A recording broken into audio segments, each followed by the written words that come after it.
Nagpaligo ako ng mga manok ngayon. Pagsasamahin ko na kasi ulit sa breeding pen yung gold na brood hen at yung throwback na black. Sayang naman yung shampoo kaya lahat ng manok ay pinaliguan ko na rin maliban na lang sa mga sisiw. Ayan, pinaliguan ko na silang lahat.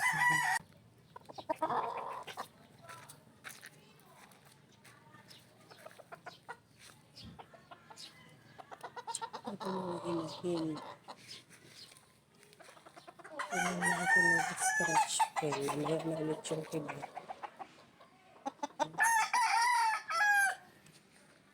Gold brood hen. Throwback.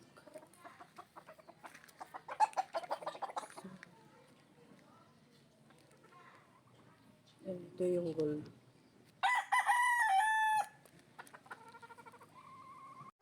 Ayan, after itong paliguan, nagsama ko na ulit ang gold at yung throwback na black. Dahil ito pag hinahawakan ko, inayop-yop na, magpapabuba na ulit para mangitlog na ulit. At yan, ito namang mga stags na pinaliguan ko, hinahardening ko na. Sinamahan ko ng inahin. Ayan, yung tatlo nakatali. Ito kaya nasa fly foam, may sugat yan sa binti. Ito namang mga nakatali ay tatalihan ko lang inahin mamaya. Ayan, ito hila ng hila kaya pinaklubang ko na ng scratch pen baka mapilay. Ayan ang mga stags.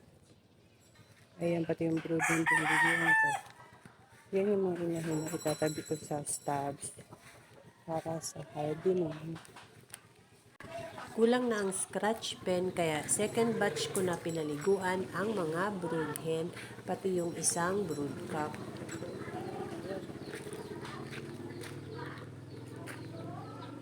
Ayan, tinabihan ko sila ng mga babae.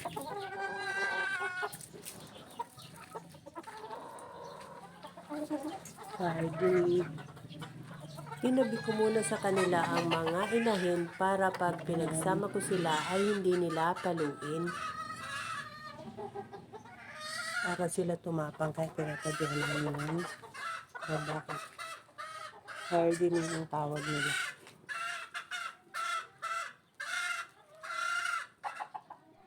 Ang ingay ng isang inahin dahil mangingitlog na. Yan, kukunin ko ulit ang inahin. At isasama ko sa stag.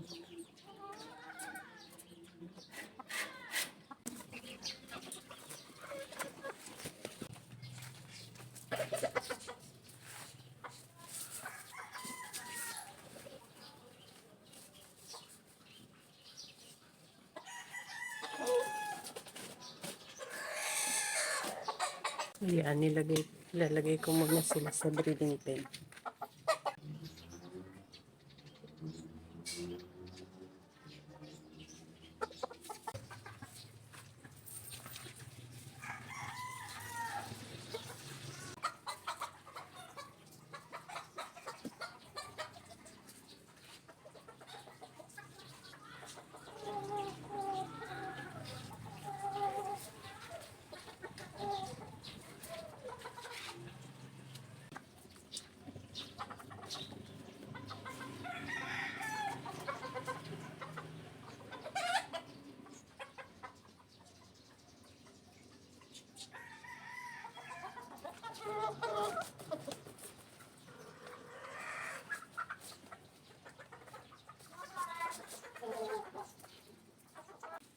Ayan, pinagsama ko muna sila. Mamaya tatanggalin ko din yan. Araw-araw ganito ginagawa ko. Pinagsasama ko lang sila saglit. Itong isa, magdamag na yung pinagsama. Ito namang isa, tinanggal ko yung kasama kahapon. Try kong ilagay ulit yan.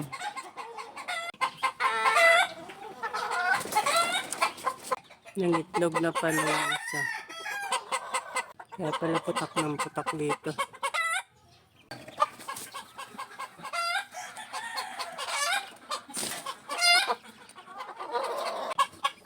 Tatanggalin ko na ulit yun at kawawa yung inahin.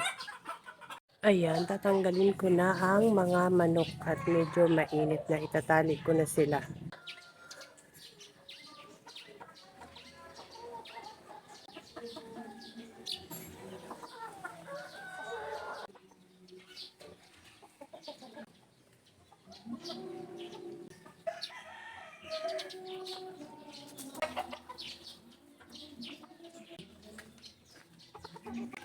Yan, ibabalik ko siya sa butter cage.